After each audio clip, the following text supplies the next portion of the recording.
Salve, salve, querido e querido ouvinte, sejam todos e todas muito bem-vindos e bem-vindas a mais um episódio do Estrangeiro, o podcast de política internacional do Brasil de Fato, essa nossa experiência aqui, rádio, áudio, visual, para tratar dos principais temas do noticiário internacional, sempre do nosso jeitinho, com uma visão popular do mundo. Eu sou o Lucas Stanislau e tá aqui comigo ele, o editor de internacional do BDF, hoje um ano mais velho, hein? Parabéns, Rodrigo Durão. Feliz aniversário, companheiro. Muito obrigado, Lucas. Muito obrigado. Olá para você que nos assiste, você querido ouvinte. Às 11 horas e 1 minuto da quarta-feira, como toda semana, estamos aqui no Estrangeiro, o podcast que sempre escolhe um assunto do noticiário internacional e destrincha, vai a fundo, ao lado acionando a nossa equipe de repórteres correspondentes dos 4 cantos do mundo, na Rússia, China, na Venezuela e também em Cuba. Você pode acompanhar ao vivo aqui o Estrangeiro, no Facebook, no YouTube, no X e no Instagram, além de principais tocadores de áudio como o Spotify, e ele vai ficar também disponível a partir de agora nessas plataformas. É isso aí, lembrando que a gente está ao vivo pela Rádio Brasil de Fato, 98.9 FM em São Paulo e para todo o Brasil no YouTube do Brasil de Fato, então manda sua mensagem aí, seu comentário, sua pergunta, que a gente quer fazer o programa contigo, porque a gente, afinal de contas, quer derrubar as fronteiras que nos separam e provar que os povos aí precisam se unir e não há estrangeiros nessa terra, não é mesmo, Durão? Hoje a gente vem com um tema um pouco triste, né, de dor, um certo luto aqui em toda a redação do Brasil de Fato, devo dizer, pela morte do ex-presidente uruguaio Pepe Mujica. Acho que a nossa ideia aqui hoje é trazer um pouco do legado que o Mujica deixa, não só para o Uruguai, mas para a América Latina e para o mundo, né, Durão? Pois é. Ele morreu ontem, Pepe Mujica morreu ontem, 13 de maio, meu aniversário, aos 89 anos de idade. Pepe Mujica, que governou o Uruguai entre 2010 e 2015, e foi como você falou, um humanista, uma pessoa considerada por todos que o conheceram como um dos governantes, os líderes mais humanos que a gente se lembra que teve na história da América Latina. Revolucionário e competente, revolucionário antes e durante o poder.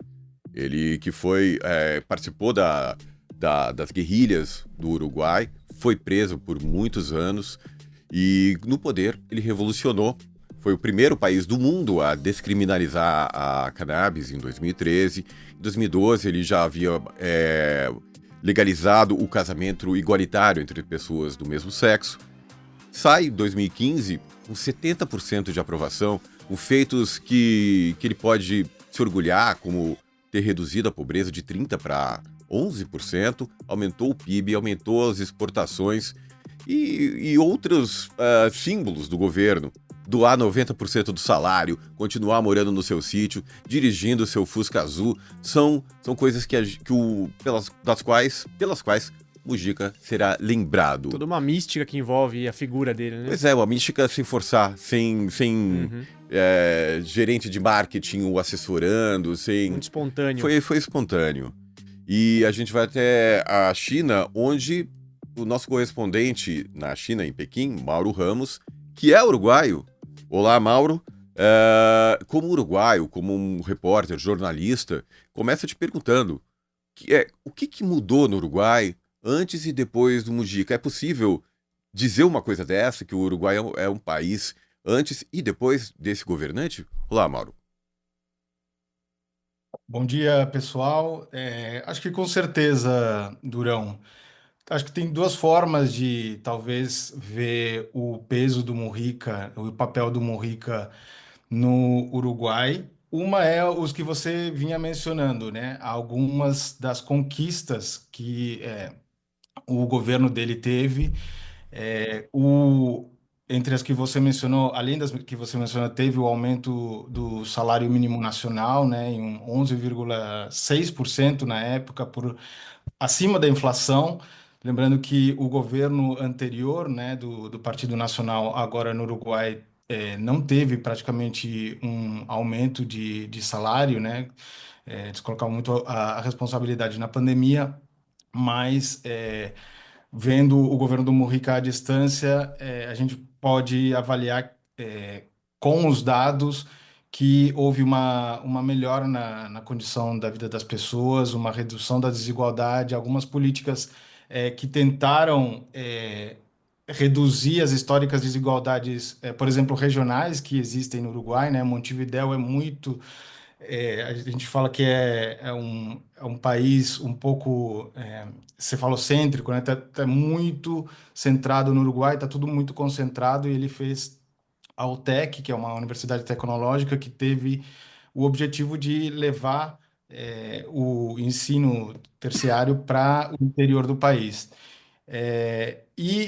Bom, redução da pobreza, vários dados que a gente pode comentar além dessas leis que foram mais destacáveis, né? Como, por exemplo, a da cannabis, que você mencionou, a do aborto legal, a interrupção voluntária da gravidez, né? Isso é bem interessante, porque, só comentar rapidamente essas leis, eu acho que a diferença que o governo do Mujica teve com o governo anterior do Tabaré Vázquez, que trouxe muitas conquistas também, é que o governo do Mujica, de certa forma, foi um pouco mais permissivo com os movimentos populares, por assim dizer, né? Só lembrando que a Lei de Saúde Sexual e Reprodutiva no governo do Tabaré Vázquez foi aprovado pelo parlamento, pelo Congresso do Uruguai, que tinha maioria, a Frente Ampla tinha maioria, então podia aprovar muitas leis sem o menor problema, e a Lei de Saúde Sexual e Reprodutiva ela foi aprovada, só que o capítulo que descriminalizava a prática de aborto foi vetada pelo presidente Tabaré Vázquez. Então, a luta das mulheres continuou durante o governo do Mujica, e ele tinha anunciado já que não faria algo assim, né? Não vetaria. Depois teve alguns detalhes de como foi aprovada, que acabou não sendo a lei ideal, mas acabou significando um grande avanço, pioneiro também na América Latina. E acho que isso só para comentar do lado do mais específico das medidas dele como governante. Acho que tem um outro aspecto que é a presença da Frente Ampla. Se a gente entende que a Frente Ampla trouxe uma qualidade de vida melhor para os uruguaios e uruguaias, também é importante analisar o peso que o Pepe teve no avanço dessa força política, né? Porque ele, quando sai da cadeia ali no final dos anos 90, eles ficam um tempo, ele e os outros tupamaros que ficaram presos, né? Ele ficou preso durante 12, 13 anos, ficam um tempo decidindo o que vão fazer. Eles criam um movimento de participação popular e, em seguida, decidem entrar na Frente Ampla, se somar à Frente Ampla. Como vocês sabem, Frente Ampla não é um partido político, mas uma coalizão de Uhum. partidos de esquerda, centro-esquerda. Então, isso, a partir que eles entram, principalmente o Pepe Mujica tem um papel de começar a ir para o interior, mas a Frente Ampla sempre foi muito concentrada em Montevidéu. Ele começa a ir para o interior, começa a conquistar eleitorado lá, e falando de um jeito popular. Isso foi uma das primeiras marcas que as pessoas no interior reconheciam, né? Que talvez essa seja uma característica similar ao Lula, que era inclusive também uma crítica que a direita fazia ao Pepe Mujica, que não sabe falar direito, que não dá para entender o que ele fala. Mas a verdade é que isso teve muito apelo popular no interior do país, e à medida que foi avançando os anos 90, a Frente Ampla acabou, foi aumentando, né? Para vocês só entenderem o sistema político no Uruguai, sempre foi um sistema bipartidário, né? De dois partidos grandes durante uma boa parte da vida política histórica do Uruguai. E a Frente Ampla começou a mudar isso, o Partido Nacional e o Partido Colorado, Partido Nacional a Colorado. partir de meados dos anos 90. Então ficaram a Frente Ampla, o Partido Nacional e o Partido Colorado, os três, no metade dos anos 90, já com porcentagens similares. No final dos anos 90, a Frente Ampla começou já a substituir o Partido Colorado, que é um partido mais urbano, né?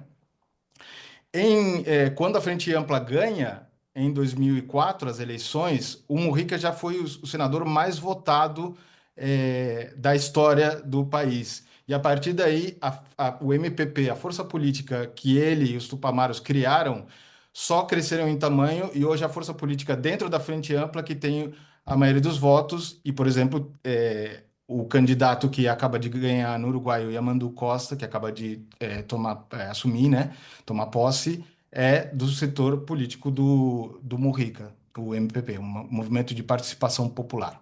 Yamandu Orsi, que é homônimo do Yamandu Costa, o grande músico violonista brasileiro, que às vezes eu também acabo me confundindo Ah, sim, perdão. muitas vezes, Mauro. Perdão. Não, sim, mas um grande abraço para Yamandu Costa, inclusive, que é um baita violonista.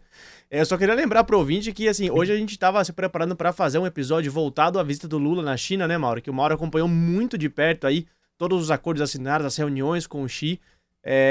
E calhou do Mauro ter essa nacionalidade uruguaia brasileira, né? O coração dividido aí entre as duas pátrias. E aí a gente aproveitou a presença dele aqui para dar o seu relato e as suas informações sobre a realidade uruguaia. Mas lembrando ao ouvinte que já já a gente vai entrar no tema Brasil e China também, que tem muita coisa pra gente falar, muita informação pro Mauro trazer. Eu só queria agora chamar o Miguel também para ouvir dele, apresentar, né? O Miguel Stedley, que tá aqui com a gente, o comentarista do episódio de hoje, o historiador e criador aí do Boletim Ponto, né? Essa newsletter de ultra sucesso aqui no Brasil de fato. Miguel, obrigado por estar aqui com a gente. Bem-vindo ao Estrangeiro. E passar a bola para você, te ouvir também um pouco sobre o legado do Mujica, né? Não só para o Uruguai, como o Mauro trouxe, mas um pouco para a região também, né? Para a América Latina como um todo. Que o Pepe Mujica deixa como legado no quesito de integração regional com outros países e também com o Brasil, né? Olá, Lucas. Olá, Mauro. Nosso doble chapa, triple chapa, né? Sino uruguaio brasileiro. Lucas, Durão, parabéns pelo aniversário e também pela sua introdução. Acho que esse resgate que o Mauro e o Durão fizeram é importante porque me preocupa um pouco nesse momento essa memesização do Mujica, né? Quer dizer, é óbvio que foi uma pessoa que tem legados e sabedoria e que, de certa forma, tem inundado as nossas redes sociais com esses pensamentos dele, muitas vezes até fora de contexto. Eu acho importante a gente, nesse momento, celebrar a vida do Mujica e resgatar esses momentos importantes.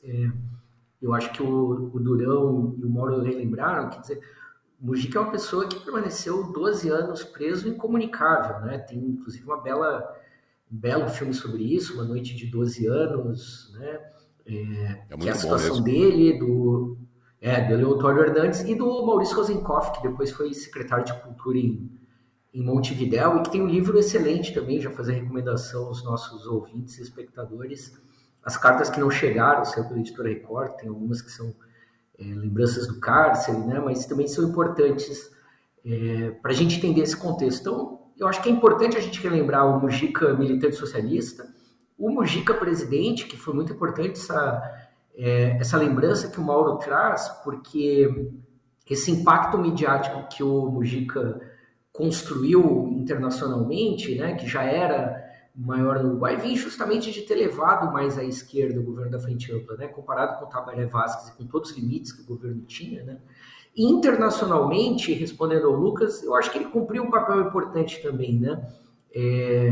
Ainda que a gente teve alguns ruídos ali na relação, às vezes, com os Kirchner, em especial no tema da celulose, plantação de eucaliptos, etc., né? Posições distintas do Uruguai e da Argentina em relação a tratar essas fábricas, em especial na fronteira, mas é importante a gente lembrar, e isso é uma coisa que não pode ser esquecida, porque ainda que o Mujica tenha feito, no final da sua vida, críticas ao governo Nicolás Maduro, o Mujica foi um apoiador do chavismo, foi uma pessoa com, enfim, relações de amizade com Chávez, né? Então também ajudaram a levar esse bloco de integração que nós tivemos no período, que era, de certa forma, liderado pelo lulismo, pelo Lula, Dilma, pelo kirchnerismo, também um pouco mais à esquerda, né? Eu acho que isso foi, ainda que pelo peso econômico e político do Uruguai tenha com todo respeito, uma ressonância menor do que um player com o Brasil, Argentina, foi importante nesses fóruns para demarcar esse posicionamento, né? E, em especial, enfatizar essa integração em outros termos, né? Por baixo, não apenas por cima, não apenas pelo viés econômico. Então, eu acho que ele cumpriu um papel importante na América do Sul, né, de levar essa integração à esquerda e, de certa forma, em vários momentos, inclusive, puxar a orelha aí dos seus colegas chefes de Estado, enfim, de demarcar essa posição que é importantíssima. Então, eu espero que o legado que fique do Mujica não seja apenas da sabedoria, do bom velhinho, etc., mas que a gente lembre do guerreiro, do lutador, né, do militante socialista. Eu acho que foi fundamental e foi o que marcou a maior parte da sua vida. Mauro quer falar um pouco agora, né? Mas antes de chamar o Mauro, e antes de fazer uma pergunta para você, Miguel, eu queria avisar que nós estamos em Montevidéu. O Brasil de Fato está em Montevidéu, representado pela nossa editora no Rio Grande do Sul, Kátia Marco, que foi para Montevidéu fazer a cobertura do funeral do Mujica, que começou hoje, às 10 horas da manhã. O corpo do ex-presidente saiu em cortejo, né, pelas ruas de Montevidéu, acompanhado por milhares, se não milhões de pessoas ali nas ruas de Montevidéu. Quem acompanha no YouTube pode ver aqui o momento em que passa o caixão do ex-presidente Pepe Mujica pelas ruas de Montevidéu, acompanhado por uma multidão que, segundo a Kátia, permanece em silêncio, em profundo respeito, luto, e que esse silêncio só é quebrado de tempos em tempos por palmas ocasionais. Você pode ler isso daqui a pouco no Brasil de Fato. E um outro detalhe interessante é que o caixão, né, ele está cercado por 2 cordões humanos, né, dos dois lados da rua, né? Então, de fato, as pessoas estão acompanhando de braços dados, né, o corpo do ex-presidente até o Palácio Legislativo, que é onde ele vai ser velado e onde a gente deve ter a presença de vários chefes de Estado, inclusive, né? O presidente Lula, que estava em Pequim, está indo para Montevidéu para participar do velório do Pepe Mujica, né? Pois é. Mas, Mauro, você queria fazer uma pergunta para o Miguel, no complemento? Pode ir fundo. Não, só um comentário, na verdade, só para reforçar o que o Miguel disse, que essa questão da defesa da Venezuela, né? Por mais que depois teve esporadicamente esses comentários do Mujica, realmente o governo do Mujica como tal foi o que defendeu o governo da Venezuela nessa época dos ataques que já sofria e, curiosamente, sob o comando de nada mais nada menos do que Almagro, né? O Almagro era o chanceler do Mujica, que, na verdade, fez um trabalho muito bom e ele fazia um trabalho de defesa em diferentes instituições regionais, instâncias regionais e internacionais, e que depois, bom, o Almagro virou o que a gente já sabe, né? Diretor da Organização dos Estados Americanos, que se tornou completamente o oposto do que fazia no governo, e que o Mujica, quando se tornou explícito essa função que o Almagro estava cumprindo, ele fez uma declaração dizendo meio que no sentido de estou entendendo qual o caminho você tomou, tudo bem, mas você, enfim, meio que não respeitando o caminho que ele tinha tomado. O né? Luiz Almagro, Mauro, ele foi expulso da Frente Ampla, eu me recordo disso, durante quando ele presidiu a OEA, foi um dos períodos mais tensos ali da relação da OEA com a Venezuela, né? E se eu não me equivoco, a gente pode até puxar depois aqui nos próximos minutos, mas eu me lembro que foi quando a OEA aprovou aquele TIAR, o Tratado de Integração das Américas, né, que seria um recurso ali da época da Guerra Fria para justificar uma possível intervenção estrangeira na Venezuela. E quando o Luiz Almagro, à frente da OEA, aprova essa resolução, a Frente Ampla o expulsa do partido, que ele ainda era afiliado à Frente Ampla, né? Aí já não era mais no governo do Mujica, mas foi uma decisão partidária, né? Mas, de fato, levou essa expulsão. Agora, essas rusgas com a Venezuela e com a Nicarágua também, né? É interessante a gente lembrar que ambos os presidentes, tanto o Nicolás Maduro, presidente da Venezuela, quanto o Daniel Ortega, o presidente nicaragüense, emitiram notas, né, oficiais, os seus governos emitiram notas oficiais homenageando Mujica ontem, na data do falecimento, dizendo que a Nicarágua, inclusive, disse, né, que apesar de diferenças e divergências, nós tínhamos o mesmo objetivo, que era lutar por justiça social. Então, há uma tentativa de integração até mesmo na morte do Mujica. A própria Cristina Kirchner, que teve essas rusgas, como você falou, o Miguel falou sobre a fábrica de celulose na fronteira ali e tal, emitiu uma nota sóbria, mas lamentando e reconhecendo a importância da figura do Pepe Mujica, né? Agora, mas, Miguel, a Frente Ampla teria alguma lição importante que poderia ser aprendida pelo governo Lula ou pela esquerda brasileira, na sua opinião? Olha, eu estava ouvindo o Mauro e lembrando, né, esse final de semana nós tivemos eleições nas municipais, né, correspondente ao município. A Frente Ampla manteve a hegemonia sobre Montevidéu, que vem desde 1990, manteve Canelones também, enfim. Eu acho que a grande lição da Frente Ampla diz respeito à unidade, esses processos internos que o Mauro mencionou rapidamente, de construção das suas candidaturas, das prévias, né?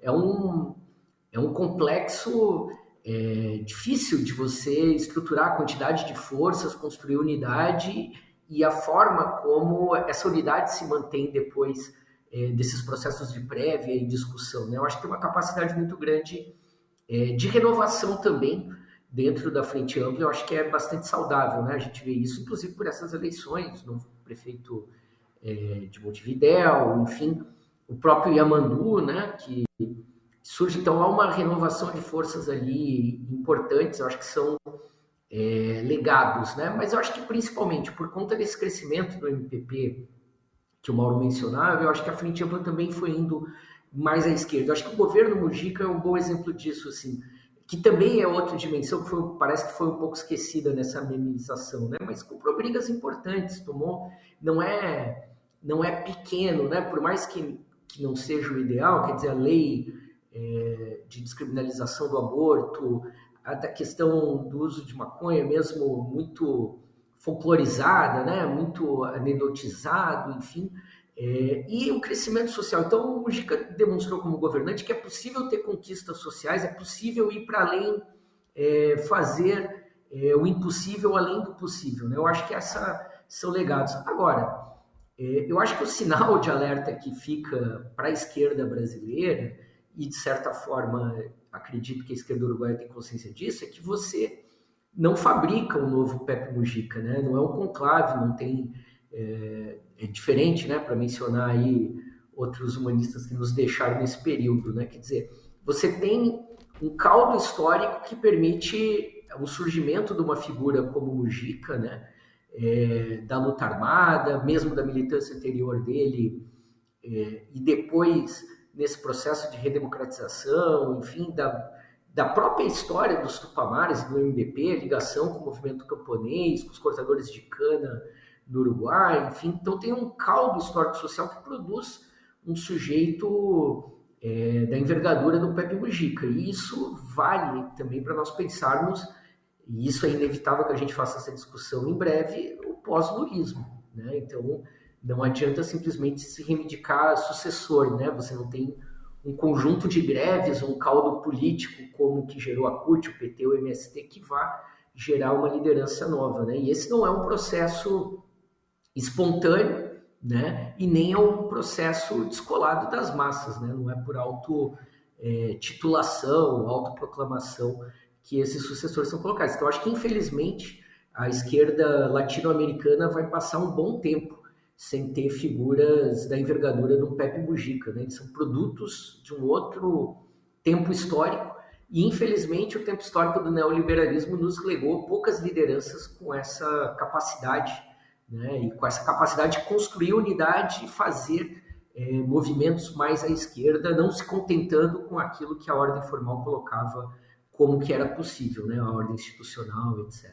Pois é, agora pensando em futuro, eu queria até fazer uma pergunta para o Mauro, que está bastante de olho na política interna uruguaia e nessas disputas partidárias. Quem é que pode ser o herdeiro do legado do Mujica, né? O presidente Yamandu Orsi tem reúne as condições e faculdades necessárias para ser essa liderança da esquerda uruguaia, Mauro? Ou você vê aí a esquerda uruguaia e o país entrando em um outro processo histórico para tirar daí de disputas internas e dessa relação dialética e política interna, uma outra liderança que venha reivindicar e ser o portador do legado do Mujica? Eu concordo em boa parte não em boa parte, mas totalmente com o Miguel. Eu acho que é um desafio para o Uruguai, como para todas as esquerdas latino-americanas. Um dos legados do Mujica, eu acho que é justamente ter inspirado diferentes gerações de pessoas militantes no pensamento crítico, no anticapitalismo, no questionamento ao capitalismo, não necessariamente no anticapitalismo, mas no questionamento ao capitalismo, e tem gerado essa geração de dirigentes e jovens militantes no MPP, talvez em outras forças políticas também. O MPP tem o Yamandu Orsi, agora como presidente, mas tem também outros jovens que vêm de diferentes campos de militância, né, que confluem no MPP. Por exemplo, Pátia Santos, que ele está com secretário da presidência agora, é uma pessoa jovem, eu acho que é uma pessoa muito promissora, mas o que eu acho que é a vantagem da Frente Ampla e do MPP é que justamente continua mantendo esse espírito de militância. Por mais que existam crises, né, para vocês entenderem, a Frente Ampla tem uma organização em comitês de base, né, que chamam, que estão espalhados pelas cidades. Uma crítica nos últimos anos é que esses comitês de base se esvaziaram de jovens e sempre ficam ali digamos, os militantes mais velhos só participando, discutindo e, de certa forma, espantando a possível participação dos jovens. Tem um desinteresse pela Mas política, Mauro, você acha? Um processo de eu, desinteresse geracional?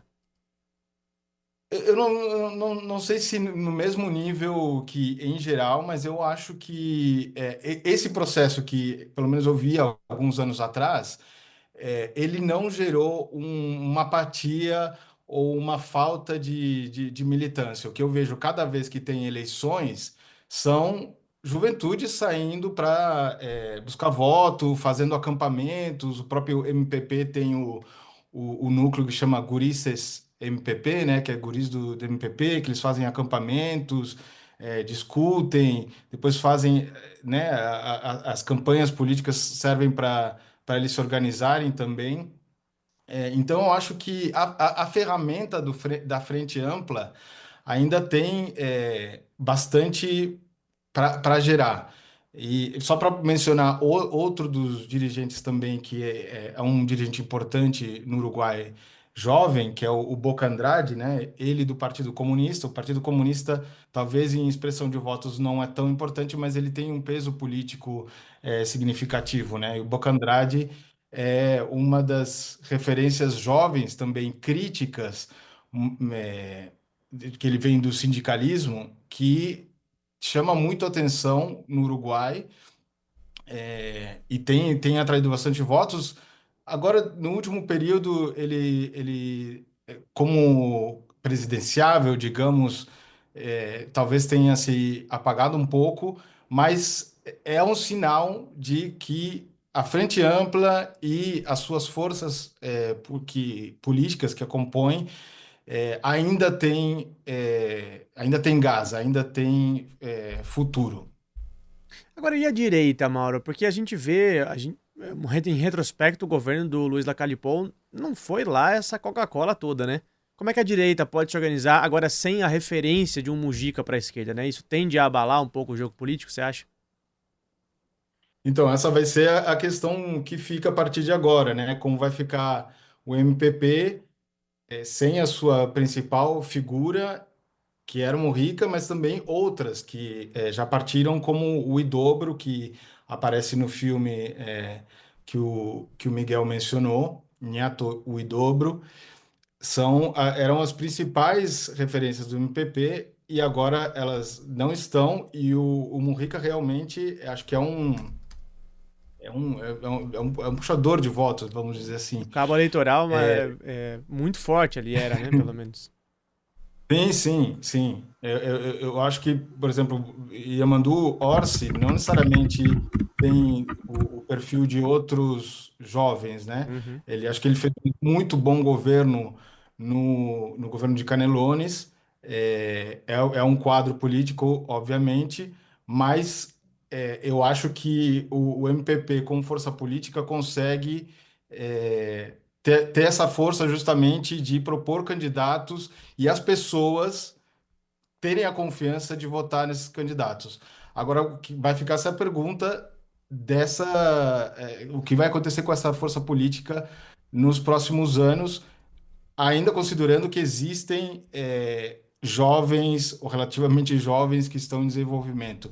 Do lado da direita, a direita agora, como o Miguel mencionou, tem um poder que ainda está no interior do país. Então, no interior do país, a maioria das prefeituras foram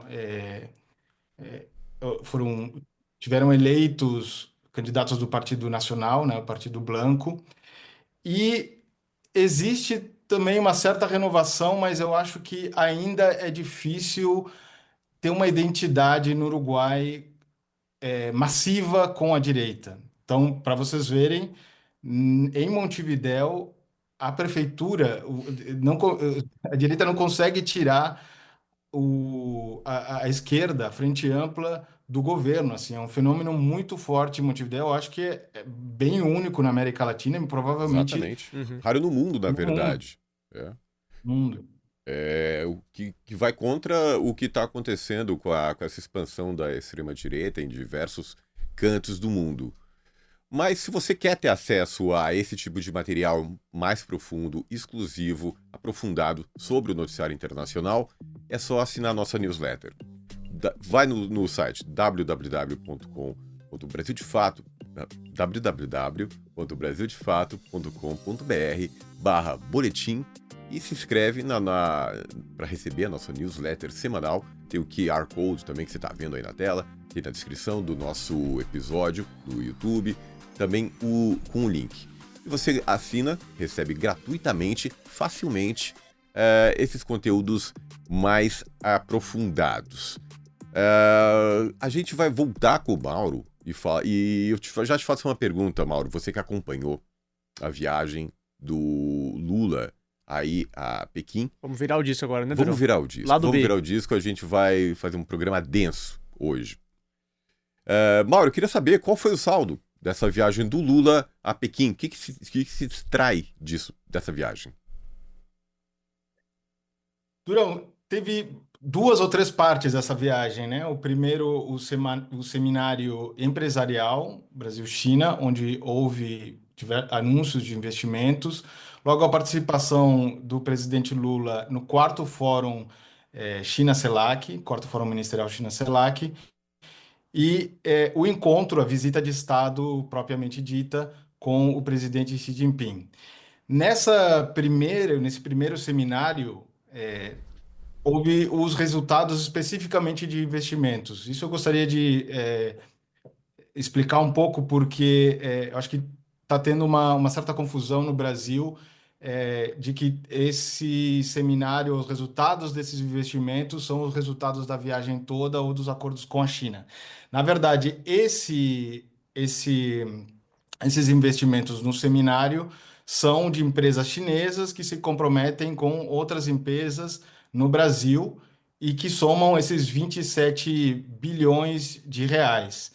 E vão desde montadoras de carro como a Great Wall Motors, né, que vai investir 6 bilhões, a Meituan, que é a empresa de entregas, uma das empresas de entregas aqui na China, que ela vai se instalar no Brasil, uns 5 bilhões aí também. Outros investimentos que têm a ver com energias renováveis, e por aí vai. Então, esse é um primeiro aspecto, os 27 bilhões de reais de investimentos. Realmente, eu falei com o Jorge Viana, que é o presidente da PEX, ele estava muito contente, né, perspectivas pelos resultados, na verdade, dessas conversas. E todo mundo, toda a delegação, aqui estiveram 11 ministros, 10 legisladores, governador do Piauí, governador da Bahia, estava todo mundo bem empolgado com os resultados desse seminário e o potencial que pode ter, embora deixa um certo sentimento de que não saiu muito do que são as relações Brasil-China comerciais dos últimos anos, ou seja, continua tendo um foco grande em agronegócio, inclusive em mineração, com alguns investimentos em semicondutores, a questão das energias renováveis, como eu mencionei, mas existe uma certa avaliação com alguns especialistas brasileiros que moram aqui, que conhecem as relações Brasil-China desde um tempo, de que ainda pode estar um pouco concentrado na pauta exportadora do Brasil histórica. Principalmente a agroexportadora, né, Mauro? Que a gente sabe que puxa essa balança comercial brasileira, né? Principalmente com a China, essa pauta agroexportadora. Mauro, a gente já volta para falar mais de economia, porque eu acho que tem mais coisa para a gente desdobrar na questão do setor agrícola, também mais para a agricultura familiar. Acho que tem pontos interessantes para a gente abordar dessa relação. Mas eu queria perguntar para o Miguel e dar um passo atrás, Miguel, porque a gente sabe que o Lula veio de Moscou, né? Onde quem assistiu o último episódio do Estrangeiro sabe que o presidente Lula participou das celebrações do 9 de maio, o dia da vitória, estava do lado do Xi Jinping e do Putin no mesmo palanque, dividiu ali o palanque com os presidentes, né, para celebrar ali a vitória sobre o nazifascismo, os 80 anos da vitória sobre o nazifascismo, e dali foi para Pequim, foi para a China. E muito se falou, né, e muito se falou, inclusive, mal, né, da escolha que o presidente Lula fez de ir a Moscou, de estar ali presente com o que se chamou de ditadores do mundo, né, as principais ditaduras do planeta Terra ali reunidas, e o Lula, o Brasil ali dando um vexame. Acho que teve um editorial de um jornalão, não me lembro qual agora, mas dizendo que o Lula estava constrangendo o Brasil, né, ao escolher ir para Moscou e depois para Pequim. Eu queria ouvir de você, Miguel, assim, qual a sua avaliação que você faz dessa turnê do Lula, né, Moscou, Pequim, e se o presidente de fato está escolhendo visitar esses lugares, ou afinal de contas, se a Casa Branca não me liga, eu vou buscar quem me ligue. Tá meio que por falta de opção. O que você acha que significa essas visitas do Lula?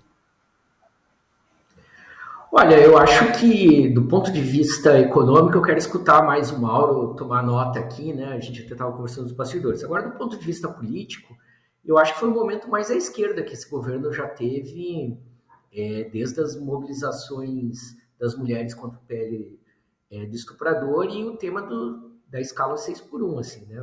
O Lula sair de Brasília, dessa lama do INSS, Congresso, ministro que toma posse, etc., fez bem, né? Eu acho que a resposta do Lula aos jornalistas sobre a presença dele em Moscou foi muito boa, né? A condenação, e ele fez isso mais uma vez, contra o genocídio na faixa de Gaza, usando esses termos e reforçando, né? E depois as juras de amor aí com a China mais tranquilas, enfim, né? E não tem preço ver o estado de São Paulo e o sionismo em estado de convulsão, né? Então eu achei que, do ponto de vista político, foi muito bom, né?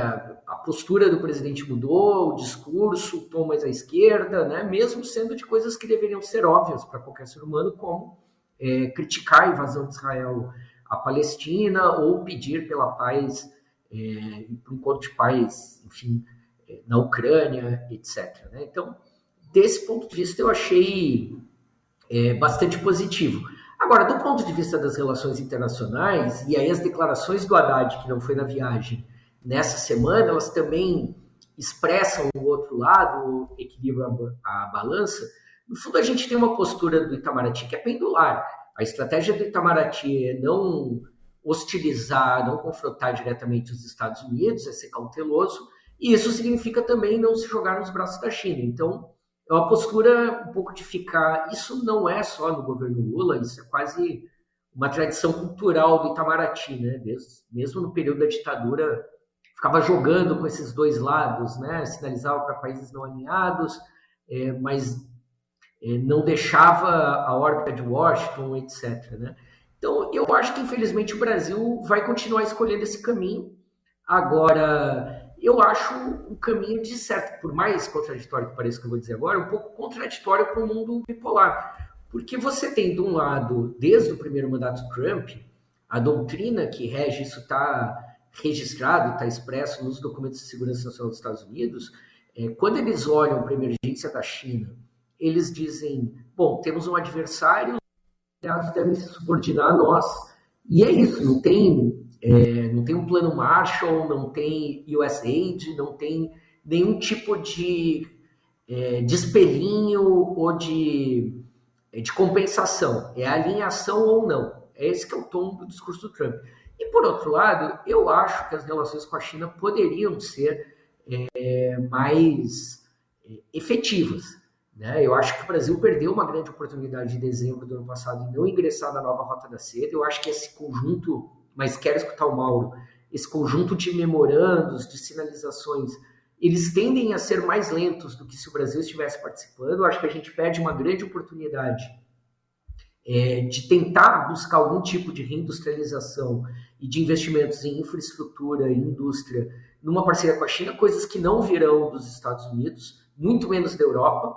E eu acho que, apesar desse roteiro, o que endossa um pouco essa minha opinião dessa postura pendular é que antes o Lula teve no Japão, que é uma economia completamente secundária nessa disputa, a economia de órbita ali dos Estados Unidos, e a próxima viagem internacional do Lula é com a França, que também, do ponto de vista econômico, quer dizer, completamente irrelevante, e o centro da pauta vai ser o semi-morto encontro Acordo União Europeia-Mercosul. Então, ainda não nem sei se haverá algum dia uma guinada na mudança das relações internacionais brasileiras. Preferia que fosse mais pró-Oriente, porque o mundo está se dirigindo para o Oriente.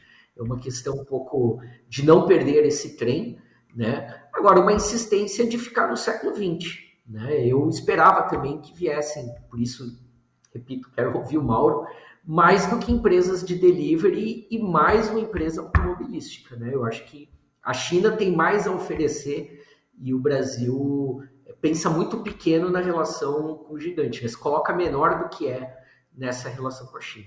Pois é, eu também quero ouvir o Mauro mais sobre a economia, o que saiu, né? Que se pode falar sobre a saída do Lula a Pequim. Quero ouvir de você também, Miguel, se é possível essa postura do Brasil de ficar entre esses dois gigantes, os dois maiores parceiros comerciais do Brasil, que estão em guerra, né? Que Estados Unidos e China, numa guerra comercial. Mas antes de tudo isso, eu queria ler um comentário que foi nos mandado pela Aurinete Brasil. Ela fala assim: as negociações com o agro parecem necessitar de uma melhor avaliação. O meio ambiente tem sofrido. É isso aí, Aurinete, a gente concorda com você. E o Brasil, de fato, tem uma extensa bibliografia, uma extensa literatura a respeito de como o agro ele é prejudicial para o meio ambiente, e existem outras alternativas mais saudáveis e mais respeitosas ao meio ambiente. E agora sim, Mauro Ramos, que mais você pode falar sobre a economia desse encontro entre Lula e Xi Jinping? Bom, em termos de números, realmente os números ficaram concentrados no seminário empresarial. O que foi a visita de Estado de Lula a Xi Jinping trouxe esses memorandos de entendimento, esses atos, acordos, em alguns casos mais específicos, em outros não, mas que eles não trazem valores, né? Tem algumas coisas interessantes, mas eu acho que, em geral, o que ocorre é uma continuidade da, talvez, inespecificidade dos acordos e que pode gerar uma sensação de quero mais, né? Então, para vocês terem uma ideia, o primeiro memorando de entendimento que foi assinado, que aparece na lista, é sobre a cooperação, o estabelecimento das sinergias, né? Não sei se vocês lembram quando o Xi Jinping foi, em novembro, ao Brasil, ao invés do possível anúncio da entrada do Brasil na Rota da Seda, no Cinturão e Rota, o que foi anunciado foi o estabelecimento de sinergias entre o PAC, entre o Nova Indústria Brasil, o Plano de Transformação Ecológica e o programa Rotas de Integração Sul-Americana. Então foi esse o caminho escolhido pelo lado brasileiro. E eles tinham uma força-tarefa, criaram uma força-tarefa para desenvolver e apresentar resultados em 2, 3 meses, acho que em 3 meses, na verdade. Não houve nada público sobre isso. Agora firmam um outro memorando, basicamente dizendo que vão implementar um plano de monitoramento dessa cooperação. Então, no documento dizem que houve avanços desde novembro até agora, já em várias áreas, energias renováveis, não está especificado ali, mas dizem que houve avanços. E você tem outros desenvolvimentos, como continua havendo o CBERS, né, que é o programa de satélites conjunto do Brasil e China. Inclusive, eu conversei com a ministra Luciana Santos, teve um anúncio interessante, talvez porque foi nos marcos do 4º Fórum Ministerial China-CELAC, foi anunciado que os dados dos CBERS, né, dos próximos satélites 5 e 6, vão ser oferecidos para países da América Latina e Caribe. E talvez o outro grande é o swap, né, o mecanismo de troca de moedas locais entre os bancos centrais da China e do Brasil, que isso vai permitir evitar que os países tenham que usar o dólar, esses bancos tenham que usar o dólar, que é assim, não foi mencionada a desdolarização. O memorando de entendimento não foi publicado até pouco tempo atrás, deve ser publicado nas próximas horas ou nos próximos dias, mas esse foi outro dos destaques que houve. Em geral, o que eu diria é que a novidade ou o positivo desta visita foi um pouco o que eu coloquei na última matéria. Este é o 3º ano em que China e Brasil, por 3º ano consecutivo, que assinam acordos de cooperação. Não tinha acontecido isso na história recente de Brasil e China. Então, o fato de ter as duas partes dispostas a continuarem assinando memorandos e atos, por mais que não sejam completamente específicos e que não avancem tanto, ou pelo menos não sejam tão visíveis e grandiosos, né? Essa é uma questão, mas eu acho que talvez o lado mais positivo seria o do compromisso de ambos os países estarem assinando acordos e colocando as suas forças-tarefas para dialogarem, para pensarem juntos e desenvolver mais projetos. Isso se intensifica mais porque Xi Jinping anunciou que vai ir na cúpula dos BRICS e novamente ali vamos ter uma série de acordos assinados. Isso, uma parte da delegação brasileira já está contando com isso. Houve alguns acordos que não foram assinados aqui, que o objetivo é que avancem em julho, mas eu acho que essa questão do compromisso, das visitas constantes, do diálogo entre China e Brasil, é talvez o lado mais positivo desta visita. Miguel, você falou que o Brasil deveria investir ainda mais numa parceria mais efetiva com a China, afinal de contas, entrou meio sem entrar na Rota da Seda e esse tipo de relação. Tem um prazo para isso? Você acha que tem um teto, uma data limite que a gente vai ter que tomar uma decisão? Não dá para agradar dos senhores, vamos ter que tomar uma atitude, vamos ter que tomar uma decisão e escolher um lado. Tem um prazo para isso, você acha?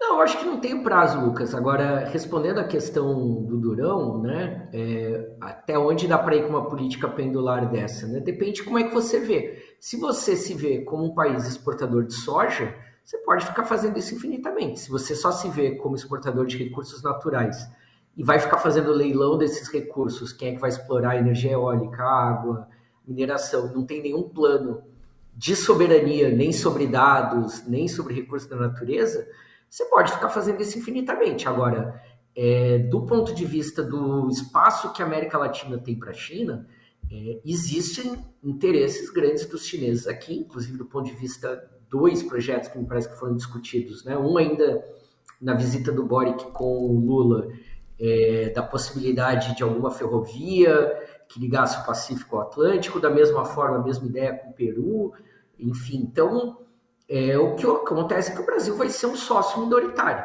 Ele pode ser parceiro, Quando a gente olha o histórico de atuação, né, do Cinturão e Rota, a gente vê acordos de cooperação, a ideia, né, que perpassa a diplomacia chinesa do ganha-ganha.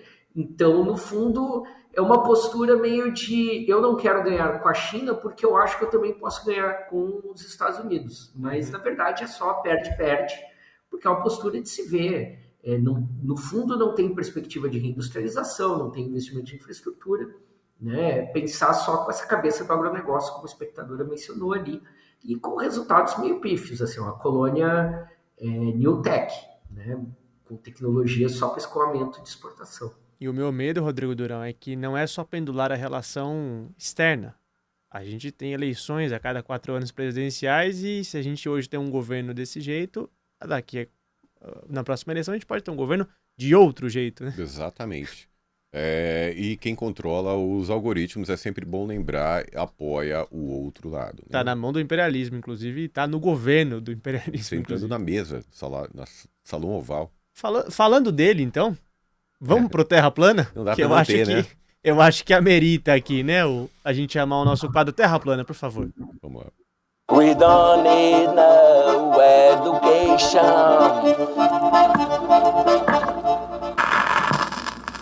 A Terra é plana. Então tá bom.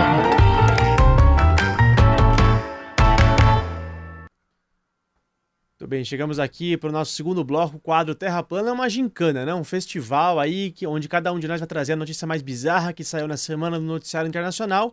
E quem escolhe para quem vai o troféu Terra Plana é o nosso querido comentarista, analista, Miguel Stedley. Vamos começar com o Mauro Ramos, então, direto de Pequim. Mauro, o que você traz para a gente?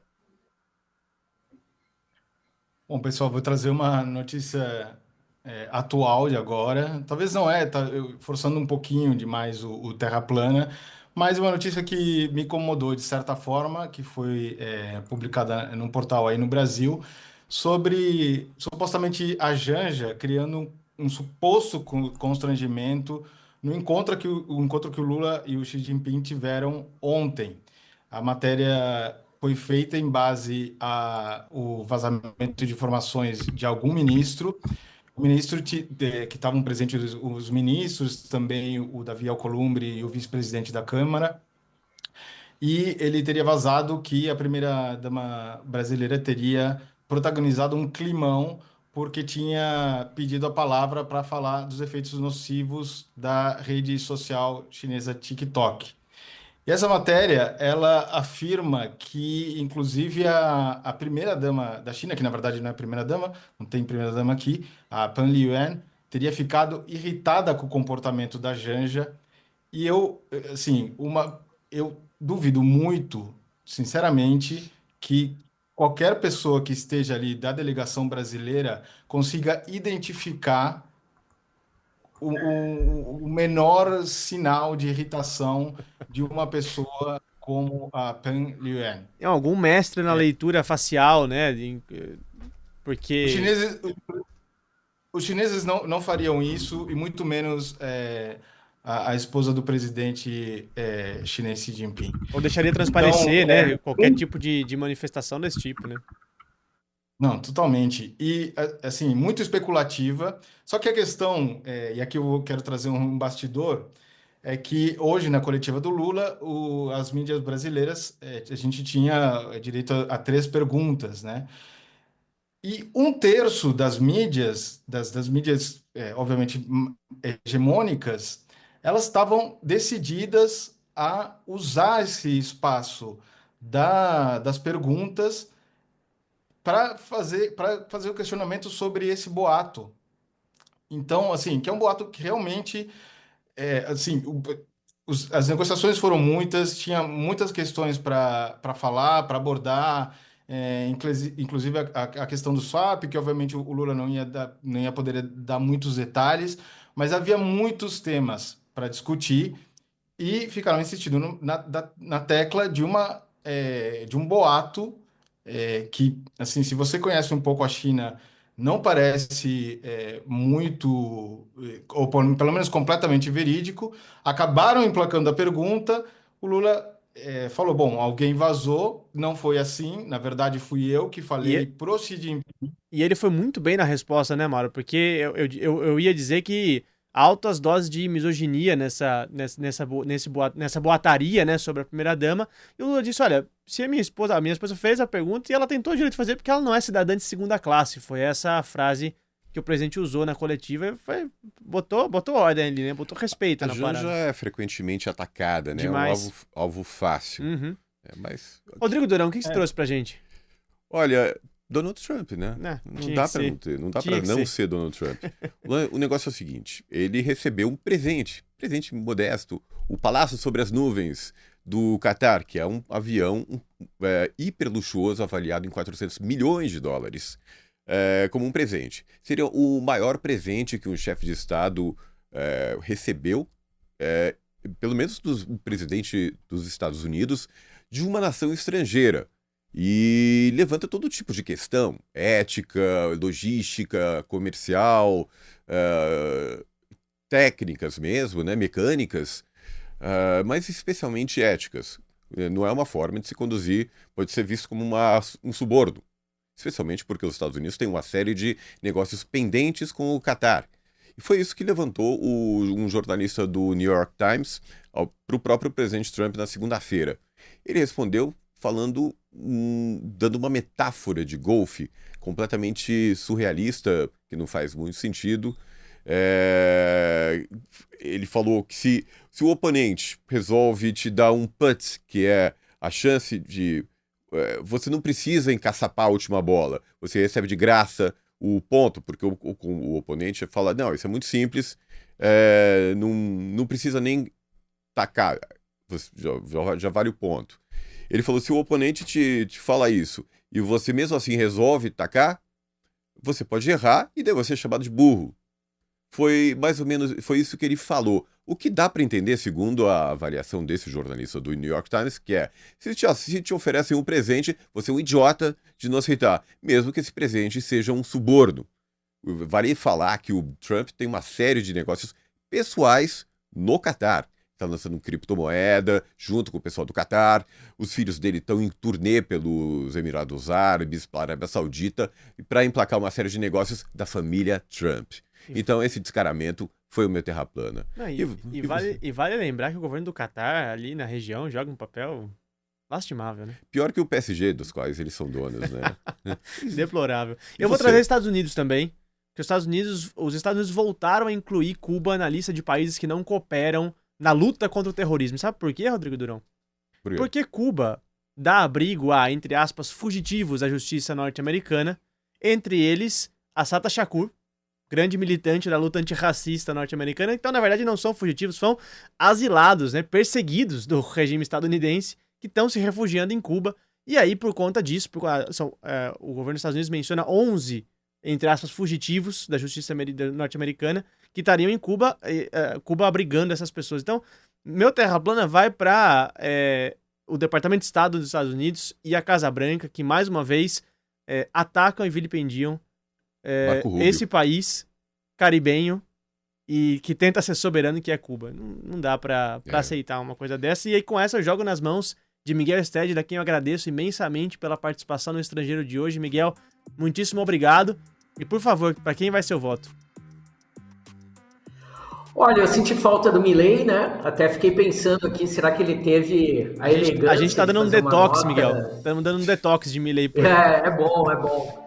Muito tóxico, né? Mas fiquei pensando se ele teve a elegância de pelo menos lamentar a morte do Mujica ou se ele também cometeu essa deselegância, né? Não falou, mas né? Até onde eu tinha visto, não falou. Não se pronunciou. Também acho que não, né? Mas enfim, não vou colocar esse como meu terra plana, né? Eu vou com o Durão. Eu acho que a explicação do Trump é a coisa mais bizarra que nós escutamos, né? E é bom ele lembrar, o Sarkozy já teve problema com o Qatar, né? Além do PSG, o Qatar levou muitos bairros e muitos caças franceses. Então, se a justiça americana se inspirar na europeia, talvez a gente tenha algum desfecho positivo mais adiante, né? E, de novo, obrigado. Eu estava sentindo falta já da bancada, de voltar aqui. Então, espero estar de volta nos nossos próximos encontros. Abração para o Mauro e nos vemos em breve. Maravilha. Rodrigo Durão, parabéns. Troféu Terra Plana pra você. Muito obrigado, E Miguel. um abração pro Mauro Ramos, lá em Pequim. Mauro, muitíssimo obrigado. Ó, os correspondentes estão atrás, hein, cara? Vocês precisam tirar essa diferença aí que tá ficando fracos, chato né? já, hein? Pois é. Bom, gente, o Estrangeiro, ele é apresentado por mim, Rodrigo Durão, Lucas Stanislau, com direção de Camila Salmásio, produção de Letícia Holanda, edição e sonorização de Fábio Balbini, na operação do Switcher, Guilherme Kobayashi e Otávio Oliveira. Identidade visual é feita pelo Rafael Canoba. No Brasil de Fato, a coordenação de áudio e vídeo é da Muniz Ravena, a de redes sociais da Rafaela Cury e a direção executiva é da Nina Fidelis. Querido ouvinte, muitíssimo obrigado e até a próxima.